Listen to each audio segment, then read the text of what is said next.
Kita menuju ke informasi berikutnya. Ini warga Kabupaten Sumedang, Jawa Barat dihebohkan dengan beredarnya video dua kepala desa atau kades yang tampak mesra.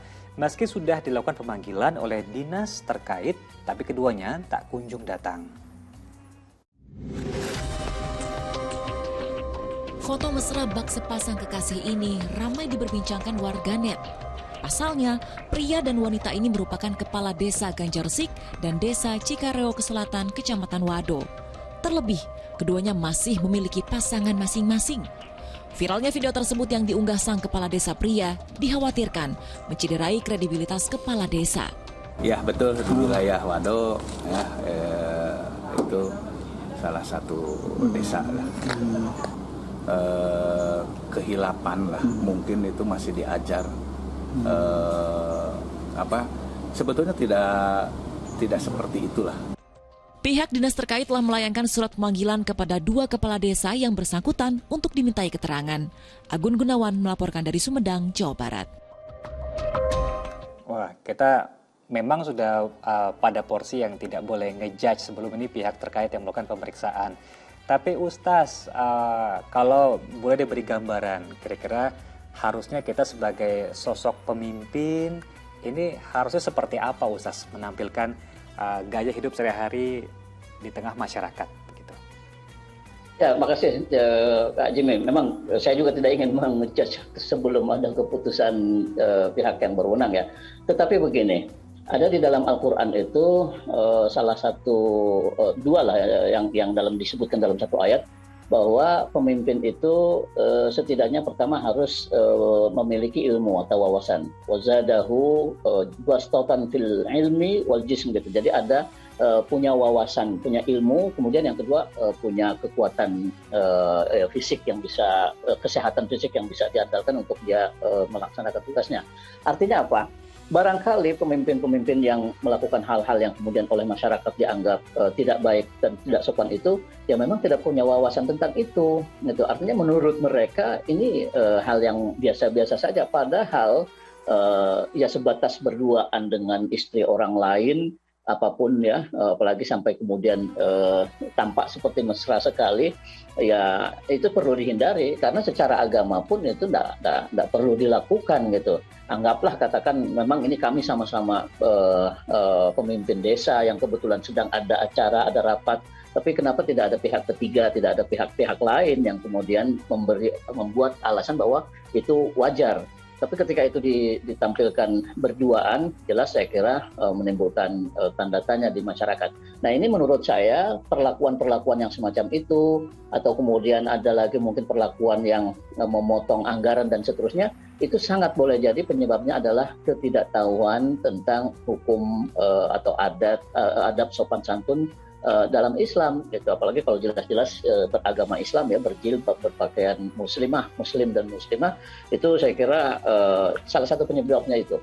Nah kalau memang benar ternyata penyebabnya itu, ya tentu seorang yang mau mengajukan diri sebagai pemimpin dalam pilpres, pilkada dan seterusnya, ya itu harus menyiapkan wawasan-wawasan itu terlebih dahulu. Dan kita masyarakat yang akan memilih pemimpin kita, pilihlah pemimpin yang memang punya wawasan keilmuan luas ya, bukan cuma keilmuan tata negaranya, tetapi juga ilmu keagamaannya gitu, supaya tidak melakukan hal-hal yang kontraproduktif gitu, yang berlawanan dengan adab sopan santun yang dianut oleh bangsa kita sebagai bangsa Timur.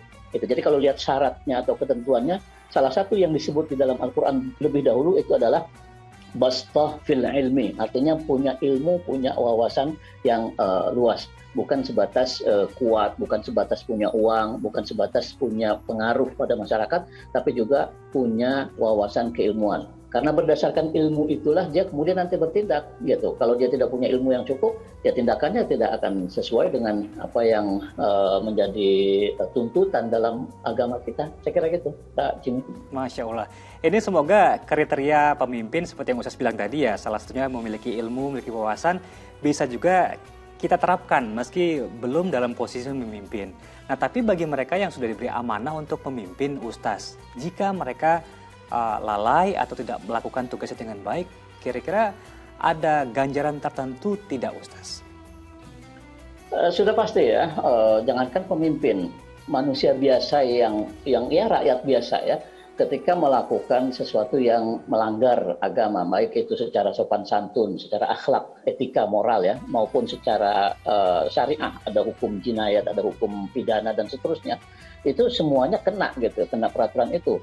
Nah, termasuk tentu saja pemimpin, bahkan lebih-lebih gitu. Ulama mengatakan bahwa sangat boleh jadi ketika seorang pemimpin melakukan kesalahan yang sama dengan yang dilakukan oleh orang biasa, itu bisa saja dosa yang diterima oleh pemimpin akan menjadi lebih besar.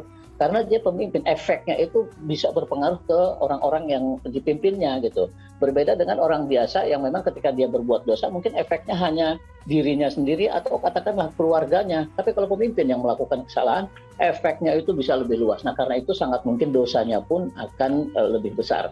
Apalagi di dalam hadis juga ini disebutkan bahwa ada nanti 7 kelompok di dalam manusia ya, kelompok manusia di akhirat nanti yang dilindungi oleh Allah Subhanahu wa taala pada saat kelompok lain tidak mendapat perlindungan. Nah, yang disebut pertama kali itu adalah pemimpin yang adil.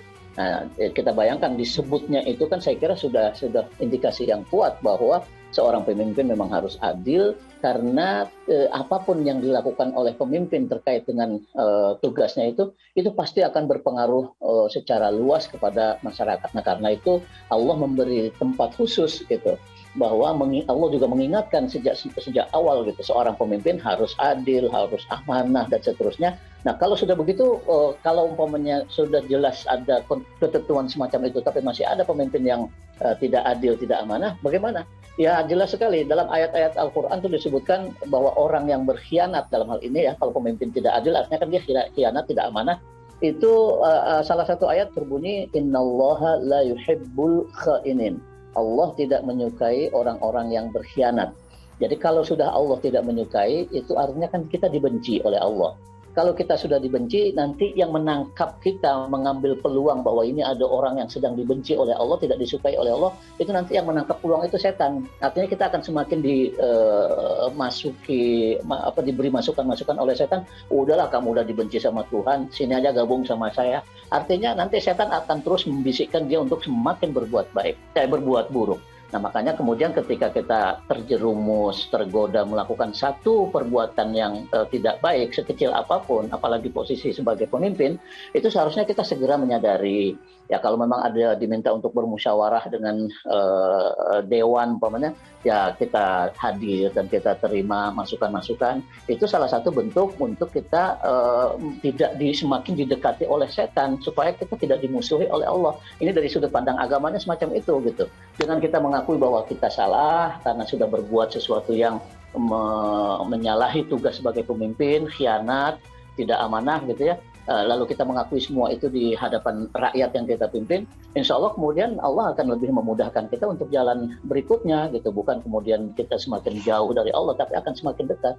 Tapi sebaliknya kalau dipanggil saja tidak mau, mengakui juga tidak mau, padahal mengupload foto sendiri dia yang mengawali umpamanya, ya, itu akan semakin mengundang pertanyaan di masyarakat. Sekali lagi saya juga tidak ingin menjudge, tapi secara agama begitulah saya kira-kira. Baik, semoga ini terduga atau kedua orang yang bersangkutan dapat segera memberikan pernyataannya sehingga bisa tabayun begitu Ustaz ya, bisa jelas duduk permasalahannya. Tapi meski demikian sudah banyak hikmah bisa kita petik dari sejumlah cerita yang Ustaz bagikan. Terima kasih Ustaz. Kita coba